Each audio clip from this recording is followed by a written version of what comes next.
Hello दोस्तों, मैं राजेश रोशन dream are की स्टडी चैनल में आपका स्वागत करता हूं। अगर आप लोग रेलवे की किसी भी एग्ज़ाम की तैयारी कर रहे हैं, चाहे वह RRB, NTPC, group D, RPF, SI constable, आप इस महत्वपूर्ण सवाल को ज़रूर कर लीजिएगा। इन सवालों को करना आवश्यक है। आज तक आप लोग सवालों को करने के लिए बहुत बड़ा और लंबा तरीका सीखा होगा। आज हम बहुत ही स्मार्ट तरीके से सीखने वाले हैं, जहां से आपका कैलकुलेशन भी कम होगा, साथ ही कम समय में सवाल को कर पाएंगे। चलिए शुरू करते हैं आज की क्लास। और आप लोगों को ड्रीम आर्क स्टडी चैनल को सब्सक्राइब भी करना है। आज क्लास नंबर 3 है। आप ने पहले की क्लास जो हो चुका है वो भी देख सकते हैं। चलिए क्वेश्चन नंबर 1 की ओर चलते हैं।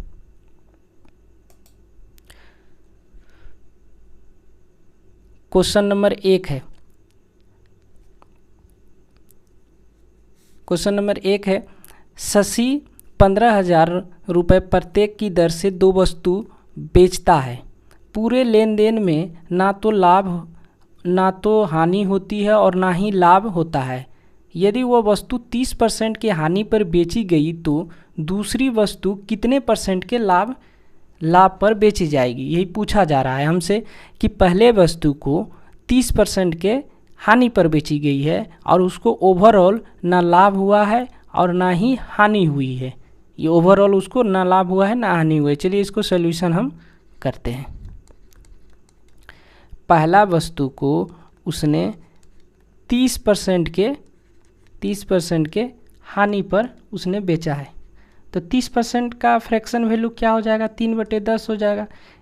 यानी कि 10 के चीज़ को उसने 7 में बेचा है, क्योंकि 3 का वो उसने क्या किया है, हानि सहा है। ये CP है और ये SP है, तो इस पर 3 का हानि हुआ है, उसे 3 का हानि हुआ है। और वो पूछा जा रहा है कि दूसरे वस्तु पर उसने कितने % के लाभ पर बेचा है। तो पहले ये हम लोग ध्यान देंगे कि SP दोनों वस्तु का बराबर होगा। क्यों बराबर होगा? क्योंकि यहाँ 15,000 प्रत्येक की दर से दोनों वस्तु को बेचा गया है। यानी कि जो दूसरा वस्तु होगा यूनिट में, अगर 7 यूनिट यहाँ पहला वस्तु को बेचा जा रहा है तो दूसरा वस्तु को भी 7 यूनिट पर ही बेचा जा रहा है जाएगा। और यहाँ पर -3 क्या हो रहा है, ये लॉस हो रहा है, तो यहाँ +3 का उसको प्रॉफिट होगा, तब तो ओवरऑल दोनों बराबर होगा। तो यहाँ 3 प्लस का इस पर 3 का प्रॉफिट होगा, तो कब होगा, जब यहाँ 4 होगा। तो जब यहाँ 4 होगा तो 4 में 3 का प्रॉफिट हुआ तो वो 7 में बेचा। तो यही हमसे पूछा गया कि कितना % का उसको सेकेंड आर्टिकल में, सेकेंड वस्तु पर कितना % का उसको प्रॉफिट हुआ। तो ये 3/4 गुना 100 कर देते हैं, तो यहाँ कितना 75% का उसे सेकेंड वस्तु पर 75% का लाभ पर उसने बेचा होगा। यही 75% हमारा आंसर हो गया, ऑप्शन नंबर C।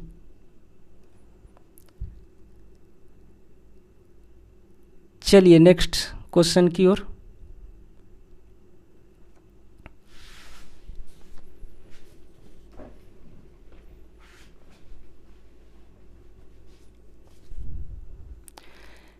स्टॉपेज को छोड़कर एक बस की चाल 45 किलोमीटर पर घंटा है और स्टॉपेज सहित उसकी चाल 27 किलोमीटर पर घंटा है, तो बस प्रति घंटे कितने मिनट के लिए रुकती है, ये पूछा गया है।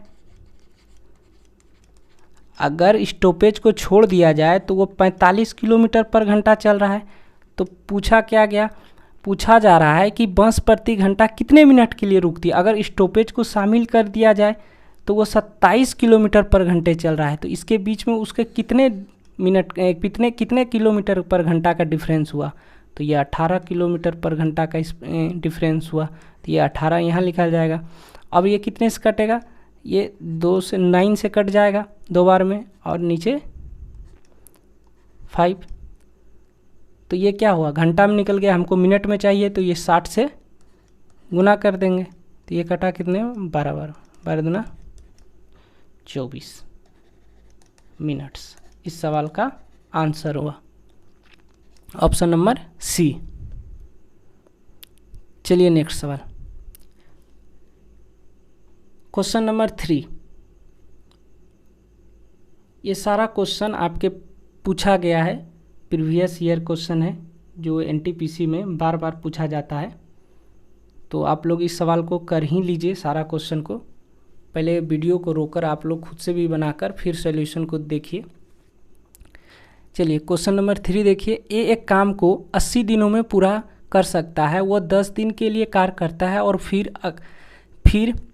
अकेले से इस कार्य को 42 दिनों में पूरा करता है। दोनों मिलकर काम को कितने दिनों में पूरा कर सकते हैं, ये पूछा गया है।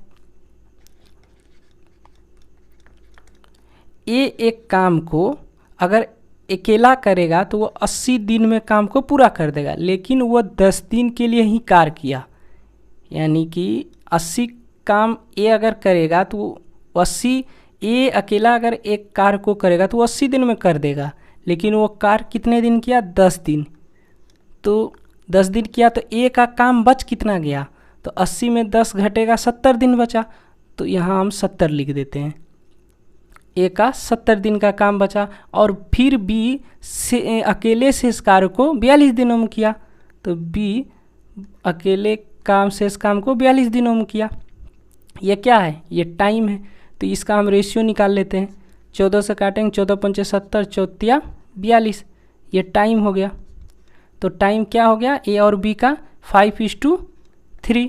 तो इफ़िशियंसी क्या होगा, इफ़िशियंसी इसका उल्टा हो जाएगा, 3:5 हो जाएगा, 5 हो जाएगा। हमसे पूछा क्या गया, हमसे पूछा गया कि दोनों मिलकर काम को कितने दिनों में पूरा कर सकते हैं।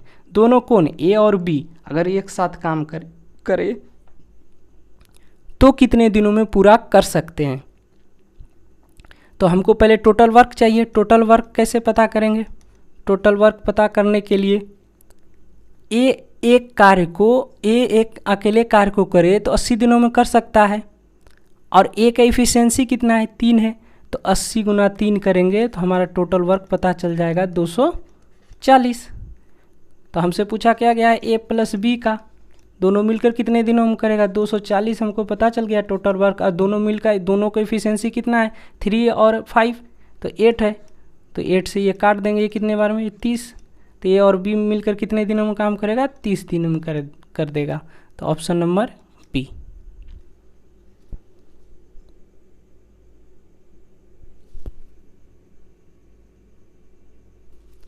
चलिए नेक्स्ट सवाल की ओर। सवाल 4 नंबर। x पर power 4 minus 142 x square plus 1 बराबर 0 है। तो हमसे पूछा गया फाइंड करें x³ प्लस 1/x³। तो जब ये पूछा गया है तो हमको सबसे पहले x प्लस 1/x का वैल्यू पता करना होगा, तब तो ये हम बता पाएंगे। इसका अगर वैल्यू पता चल गया तो इसका आराम से निकाल लेंगे। तो पहले ये हमें पता करना होगा। तो ये हमें कैसे पता चलेगा, तो हम क्या करते हैं कि इस पूरी इक्वेशन में एक्स स्क्वायर से भाग कर देते हैं। जब एक्स स्क्वायर से भाग करेंगे तो इससे जब एक्स पावर 4 में एक्स स्क्वायर से भाग करेंगे तो यहाँ बचेगा एक्स स्क्वायर बचेगा, और माइनस फिर एक्स स्क्वायर से माइनस 142 एक्स स्क्वायर से भाग करेंगे तो एक्स स्क्वायर ख़त्म हो जाएगा। तो 142 बचेगा प्लस 1/x स्क्वायर बचेगा बराबर 0। तो माइनस 142 इधर आ जाएगा, तो इसको इधर लेके चलाते हैं, इसको यहाँ से मिटा देते हैं और यहाँ 142 लिख देते हैं, इधर प्लस में आ जाएगा। और यहाँ जो लिखा हुआ है इसको नज़दीक कर देते हैं, ये एक्स स्क्वायर नज़दीक कर दिए। अब हमको यहाँ से x प्लस 1/x बराबर निकाल लेंगे। तो यहाँ से निकालने के लिए क्या करते हैं हम लोग, ये अगर x प्लस 1/x दिया होता है तो इधर ले जाकर ये क्या करते हैं, हम इस तरह लिखते हैं। अगर यहाँ पर x प्लस 1/x बराबर अगर दिया रहता है a है तो x square plus 1/x square निकालना होता है, तो a स्क्वायर माइनस 2 करते हैं हम लोग, 2 करते हैं। तो जब ये दिया हुआ है तो ये निकालना है, तो इसमें 2 जुड़ जाएगा। तो यानी 142 में 2 जोड़ देंगे, तो 2 जोड़ देंगे तो क्या हो जाएगा, 144 हो जाएगा। और 144 का रूट कर देंगे, तो ये रूट कर देंगे रूट कर देंगे तो 144 का वर्गमूल क्या निकलेगा 12। तो x प्लस 1/x का वैल्यू क्या निकल गया 12।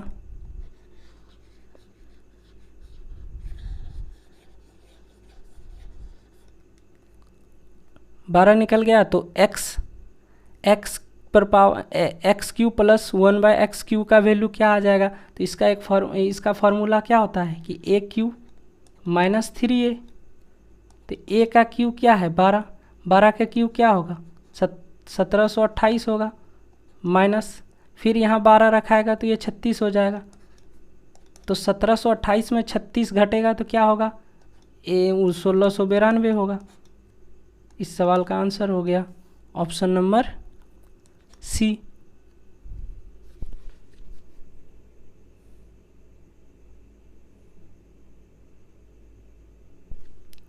चलिए नेक्स्ट क्वेश्चन की ओर चलते हैं। क्वेश्चन नंबर 5 नहीं, क्वेश्चन नंबर 4 था ना, हाँ 5 होगा। 5 पुरुष और 8 महिलाएं किसी कार्य को 34 दिनों में पूरा कर सकते हैं, जबकि 4 पुरुष 18 महिलाओं को उसी कार्य को पूरा करने में 28 दिनों का समय लगता है। 3 पुरुषों और 5 महिलाओं को इसी कार्य को पूरा करने में कितने दिन का समय लगेगा। चलिए सॉल्व करते हैं।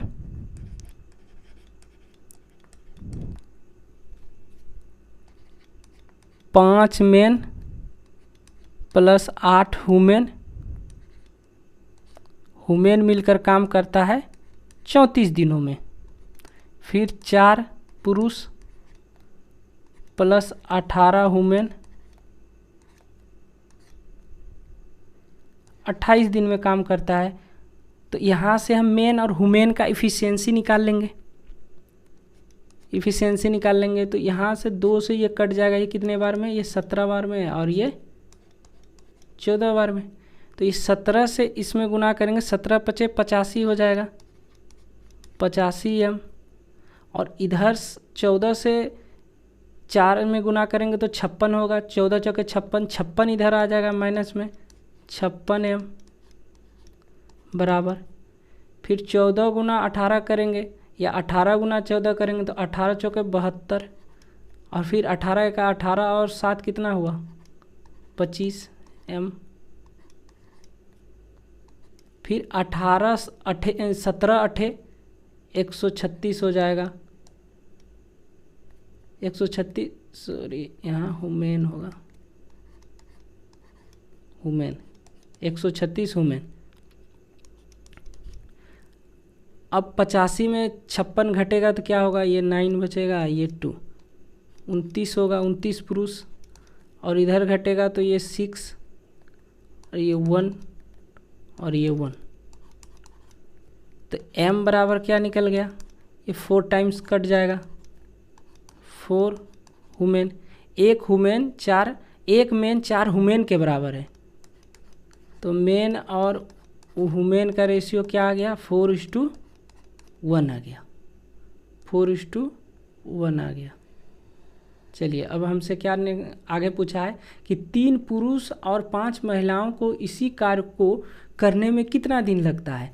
तो यहाँ पर ये जो मेन और हुमेन का निकला हुआ है, यहाँ पर वैल्यू को रख कर मेन और हुमेन का यहाँ टोटल वर्क पता कर लेंगे हम। तो यहाँ रखेंगे, इसमें रखेंगे 4 को तो यहाँ 20 हो जाएगा।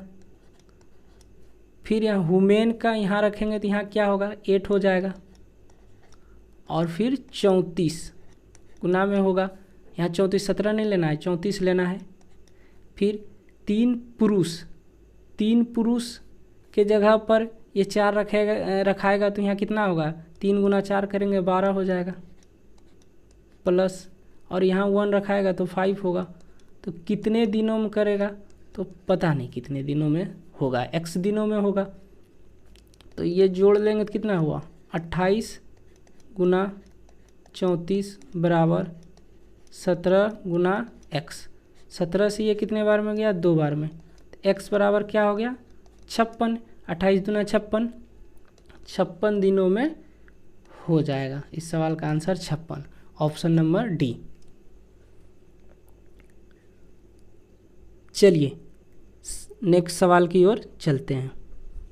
सवाल नंबर 6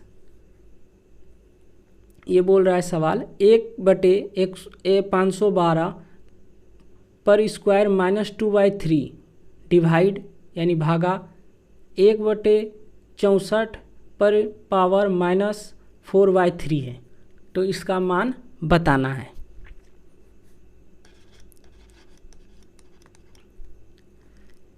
एक बटे 512 जो है 512 8 का क्यूब होता है, तो ऐसे हम लिख सकते हैं। और इस पर पावर ऑलरेडी है -2/3, तो ये 3 से 3 खत्म, तो ऊपर क्या बच जाएगा -2, तो सबको मिटाकर -2 लिख देते हैं। -2 भागा फिर 1/, इसको क्या 64 जो है वो 4 का क्यूब होता है, तो इसको हम पावर 3 लिख देते हैं। और इस पर पहले से -4/3 पावर है, 3 से 3 खत्म, तो ऊपर क्या हो गया -4 बचा, तो -4 लिख देते हैं। अब अगर अंश ऊपर लेके जाएं तो यहाँ जो पावर में माइनस है वह हट जाता है, तो इसको 8 का स्क्वायर लिखेंगे। और ये जो भागा है ये फ्रैक्शन में हम ले आते हैं और इसको भी ऊपर ले जाएंगे, तो 4 पर पावर 4, 8 का स्क्वायर 64 होगा, 4 पर पावर 4 का मतलब 256 है, तो 64 से ये कितने बार में जाएगा, ये 4 बार में कट गया, तो 1/4 इस सवाल का आंसर हो गया, ऑप्शन नंबर सी।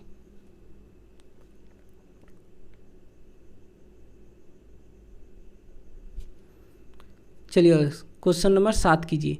कोई धन 15 वर्ष 8 माह में 3 गुना हो जाता है। कोई धन 15 वर्ष 8 मंथ में क्या होता है, 3 गुना होता है। तो पहले ये समझो कि ये सवाल जो है वो एसआई है, एसआई पर यानी साधारण ब्याज का सवाल है। साधारण ब्याज में हमेशा 2 गुना 3 गुना रहता है, तो उससे 1 घटाकर ही यहाँ लिखा जाता है। तो यहाँ 3 गुना बोला है, तो यहाँ 2 गुना, ये 1 घटा कर लिखेंगे। फिर हमसे क्या पूछा, कितने समय में 2 गुना, यानी कि 1 गुना 1 घटा कर लिखेंगे। तो ये इसमें क्या करना पड़ रहा है, यहाँ इस पर भाग करना पड़ रहा है, तो इधर क्या करना होगा, 1/2 से गुना करना होगा। जब 1/2 से गुना करेंगे तो यहाँ क्या होगा, तो जब इसमें 2 से भाग लगाएंगे तो ये 7 वर्ष हो जाएगा। 1 वर्ष बच गया तो इधर 1 वर्ष आएगा तो 12 महीना आएगा, तो 20 हो गया। 20 में फिर 2 से जाएगा तो 10 मंथ, 7 ईयर 10 मंथ इस सवाल का आंसर होगा, option number C. Option number B. Question number 8। Ram और श्याम एक व्यापार में साझेदारी है। राम कुल पूंजी का 1/4 भाग 15 महीनों के लिए निवेश करता है और श्याम कुल लाभांश का 1/2 भाग प्राप्त करता है। तो बताइए कि श्याम की पूंजी इस व्यापार में कितने समय के लिए रही। पूछा क्या गया, किसका पूछा जा रहा है, उस श्याम का पूछा जा रहा है, कितने समय के लिए ये व्यापार में उसका पूंजी रहा है, ये पूछा जा रहा है। राम और श्याम ये है, तो राम जो है कुल पूंजी बता रखा है कितना, 4 है, और कुल पूंजी का 1/4 हिस्सा 15 महीने के लिए, यानी कि एक हिस्सा जो है कुल का वो 15 महीने तक राम लगा रखा है, और जो बचा होगा वो श्याम ही लगाया होगा, यानी कि 3 बचा। 4 में से 1 राम लगा लिया, टोटल 4 है, तो बचा कितना, श्याम 3 लगाया होगा। ठीक, फिर बोला गया तो और श्याम कुल लाभांश का 1/2 भाग प्राप्त किया। कुल लाभ 2 है, जिसमें 1 श्याम प्राप्त कर लिया, तो राम भी 1 प्राप्त किया होगा। और हमसे पूछा गया तो श्याम की पूंजी इस व्यापार में कितने समय के लिए, तो हमें पता नहीं है कितने समय के लिए, x समय के लिए। तो यहाँ से x का वैल्यू निकाल लेंगे। ये 3 से ये 5 बार में गया, तो ये क्रॉस गुना होगा, तो x के बराबर कितना निकल जाएगा, 5 मंथ्स इस सवाल का आंसर निकल जाएगा, option number A. Question number 9, 3 महीने के लिए निवेश किए गए 8,750 रुपये पर 210 रुपये ब्याज मिलता है, तो साधारण ब्याज की प्रति वर्ष दर कितनी थी?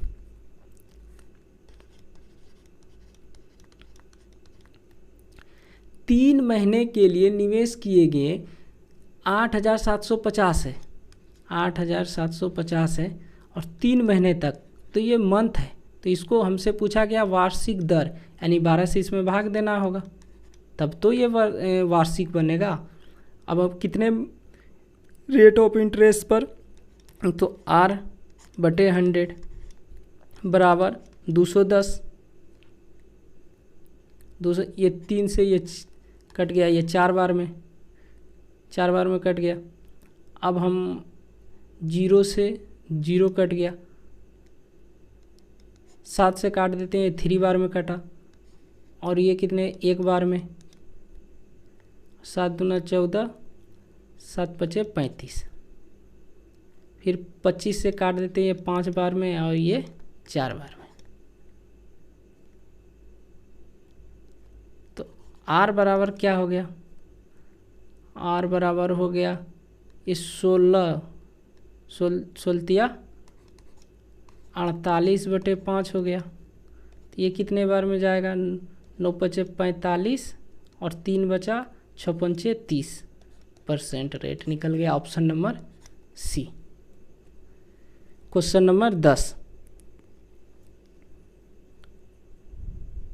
ये सवाल आप लोग कमेंट बॉक्स में आंसर बताइएगा, ये आप लोगों के लिए होमवर्क रहा। चलिए सवाल नंबर 11 की ओर। यदि 6 पुरुष 8 महिलाएं 5 दिन में एक काम को कर सकते हैं, 13 पुरुष 24 महिलाएं 2 दिन में वही काम को कर सकते हैं, तो फिर एक पुरुष द्वारा एक महिला द्वारा किए गए दैनिक कार्यों का अनुपात क्या है? ये सवाल तो काफ़ी इजी है। चलिए देखिए, 6 पुरुष 8 वुमेन किसी काम को 5 दिन तक करता है, फिर 13 पुरुष प्लस 24 वुमेन 2 दिन तक करता है, तो इससे इसमें गुना होगा तो ये कितना होगा? 30 होगा, और इसमें इससे गुना होगा 26 होगा, तो 30 में 26 घटेगा तो 4 मेन बचेगा, बराबर ये 24 दूना कितना होगा? 48 होगा, और 8 पंचे कितना होगा? 40 होगा, तो 48 में 40 घटेगा तो 8 वुमेन बचेगा। मेन बटे ये 2 से कट जाएगा, मेन बराबर 2 वुमेन, एक मेन बराबर 2 वुमेन, तो यही मेन और वुमेन का क्या पूछा गया है? रेशियो पूछा गया, 2:1 हो जाएगा। तो पुरुष और महिला का पूछा गया है, तो पुरुष 2 होगा और महिला 1 होगा। Option number A. चलिए नेक्स्ट सवाल। 3 संख्याएं ए, बी और सी के संबंध में ए बी का 1/3 है, बी सी का 2/5 है और ए बी सी 230 है, तो सी और ए के बीच का अंतर बताएं।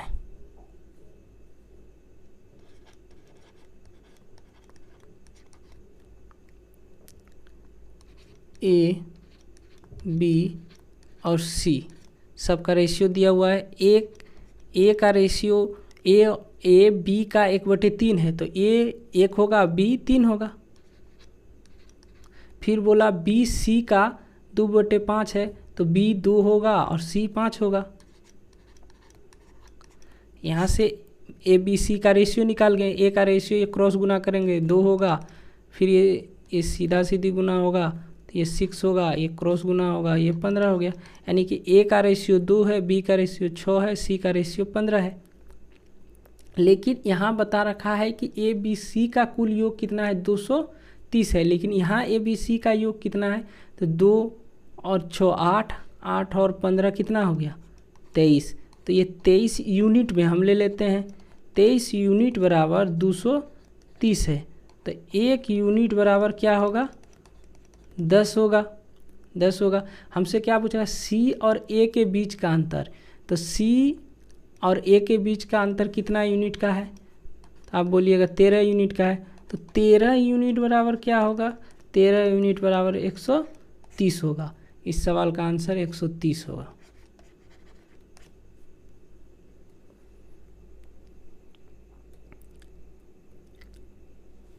क्वेश्चन नंबर 13, 550, 880, 1320 का लघुत्तम समावर्तक ज्ञात कीजिए।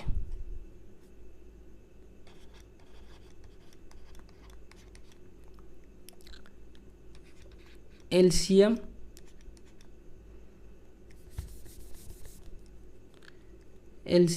तो इसमें क्या करते हैं, 110 से पूरी संख्या में डिवाइड कर देते हैं। 110 से जब डिवाइड करेंगे तो ये 5 बार जाएगा, ये 8 बार जाएगा, और ये कितने बार जाएगा? ये 12 बार जाएगा। तो 110 हो गया। अब 5, 8, 12 का एलसीएम कितना होगा? 120 होगा।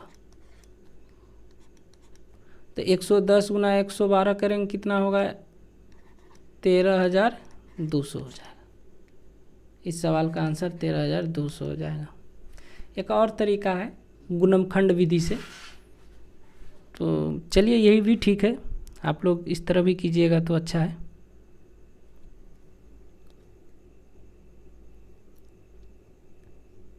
चौदह नंबर सवाल, कोई धनराशि चक्रवृद्धि ब्याज से 5 वर्षों में 38,400 रुपये तथा 6 वर्षों में 49,360 रुपये हो जाती है, तो ब्याज की दर क्या है?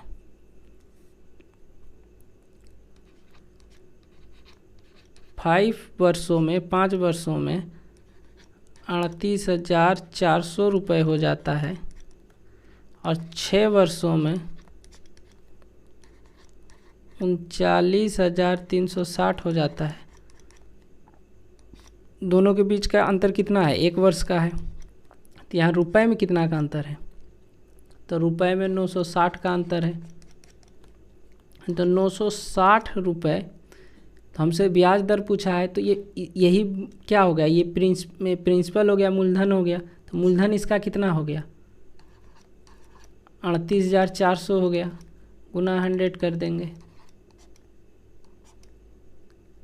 और ये डिवाइड कर जाएगा। 192 से भाग करेंगे 2 बार में, ये 5 बार में, तो ये क्या हो गया? 5/2। तो ये 2.5% इस सवाल का आंसर हो गया। ये ब्याज हो गया, ये रेट ऑप्शन नंबर ए। चलिए ये सवाल कीजिए। ये सवाल तो काफ़ी इजी है, जो फार्मूला बेस्ड सवाल है। इसका फार्मूला इधर लिख देते हैं। x + 1/x बराबर ये है, और x² + 1/x² पूछे तो क्या होगा? a² - 2 x³ + 1/x³ a³ - 3a होगा।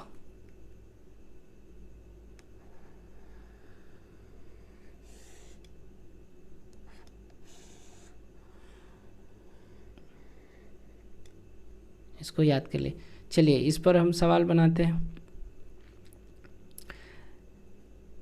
लेकिन यहाँ पर क्या है? x³ x - 1/x बराबर a है, तो x³ - 1/x³ बराबर होगा a³ + 3a।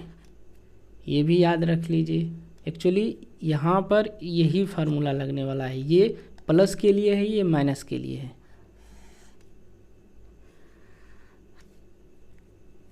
तो इस डायरेक्ट फार्मूला यहाँ पर क्या करेंगे? यहाँ पर a³ + 3a होगा। तो a का मान कितना है? 8 का क्यूब, 8 का क्यूब 512 प्लस 8 रखेंगे, ये क्या होगा? 24 होगा। तो 512 और 24 जोड़ेंगे तो 536 हो गया। Option number A.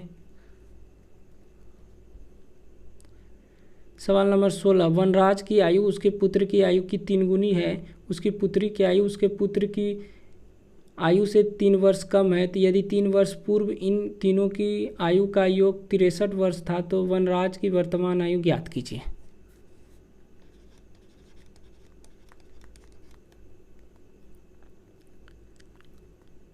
वनराज और उसके सन पुत्र, इससे ये क्या है, 3 गुना है, 3 गुना लिख देते हैं, ये x ले लेते हैं, यहाँ भी x आ जाए।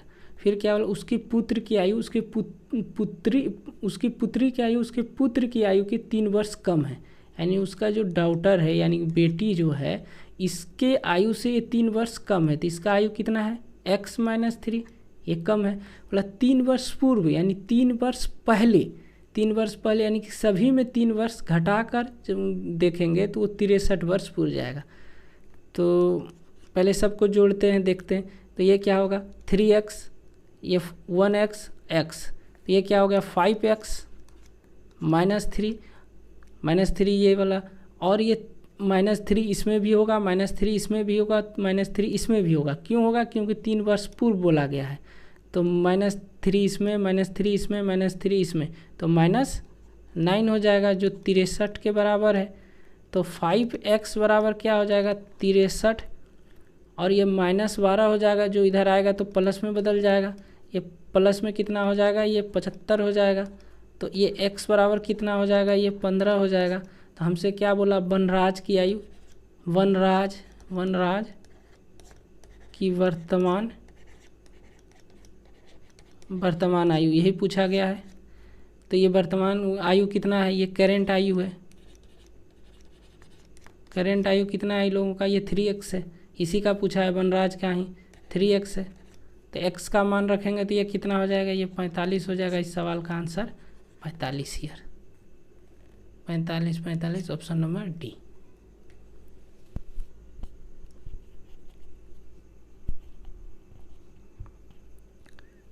चलिए ये सवाल भी आप लोग होमवर्क में करके आइएगा।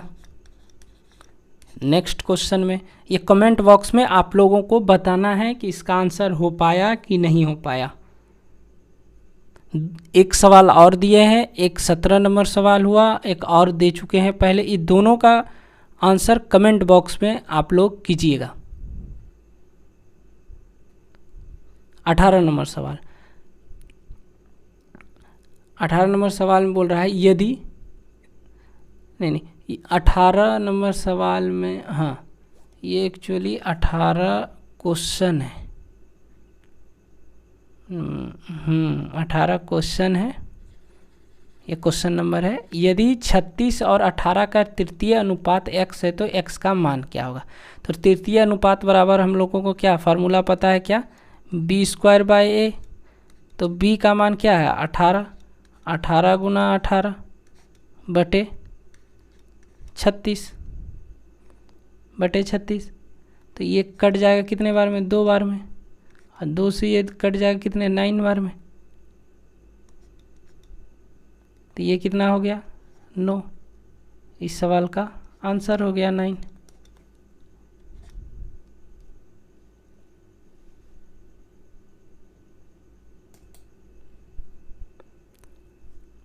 चलिए नेक्स्ट नंबर सवाल,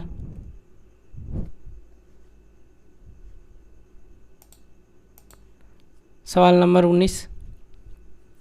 सवाल नंबर 19 में क्या बोल रहा है कि दो संख्याओं का एलसीएम एचसीएफ 150 और 5 है। यदि इनमें से एक संख्या 15 है, दूसरी संख्या ज्ञात कीजिए। तो हम लोगों को पता है एक फार्मूला एलसीएम गुना एचसीएफ बराबर पहली संख्या गुना दूसरी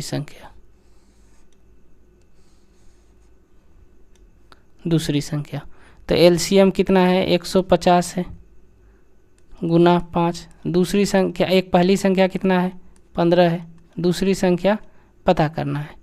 तो x बराबर क्या हो गया, 15 से ये डिवाइड कर गया 10 बार में, तो x बराबर 10, ये दूसरी संख्या 50 हो गया।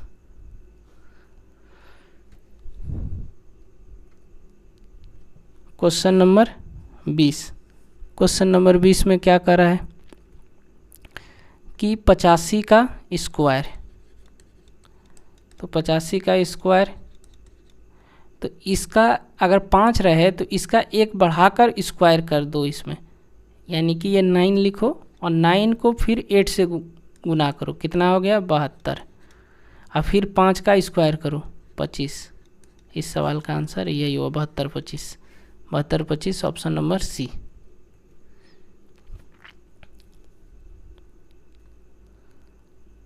सात संख्याओं का औसत 45 है, यदि प्रत्येक संख्या में 5 घटा दिया जाए तो नया औसत क्या है।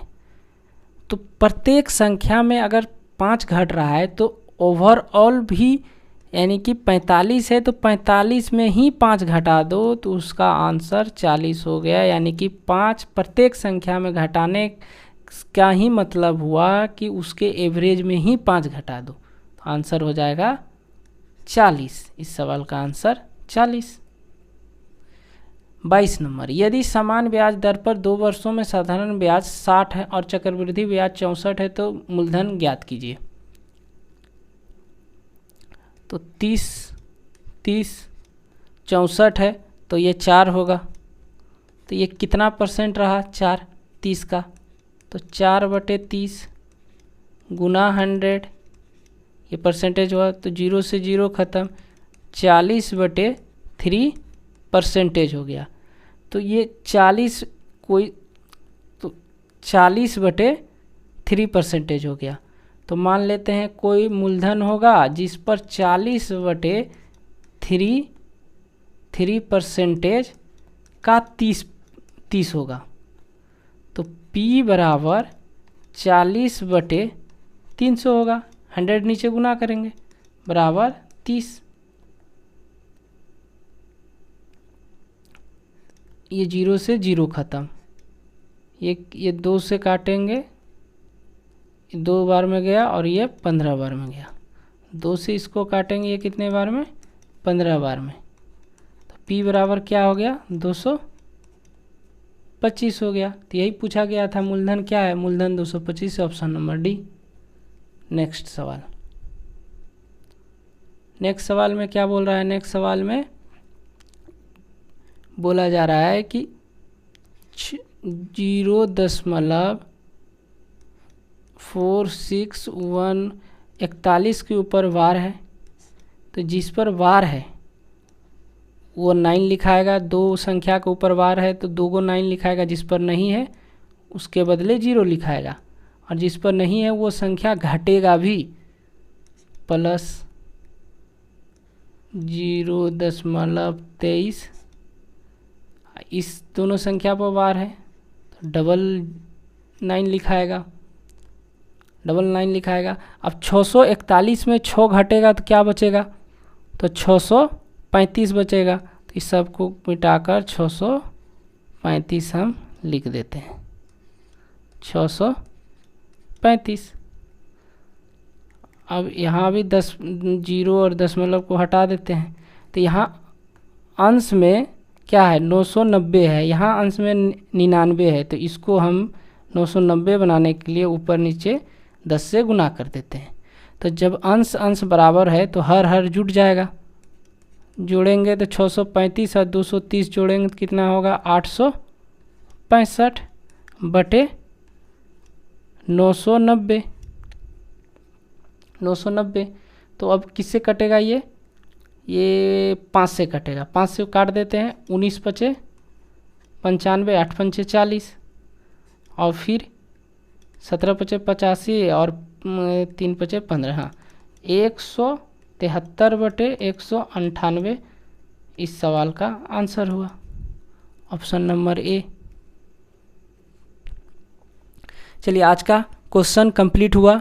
आप लोग टेलीग्राम को भी ज्वाइन कर लीजिए, टेलीग्राम चैनल है जिस पर आपको PDF और जानकारी सारे चीज़ मिलते रहेगा, कोई भी अपडेट। ये लिंक है जो टेलीग्राम पर आप लोग डायरेक्ट सर्च कीजिएगा, ये चैनल पर डायरेक्ट आ जाइएगा और ज्वाइन कर लीजिएगा।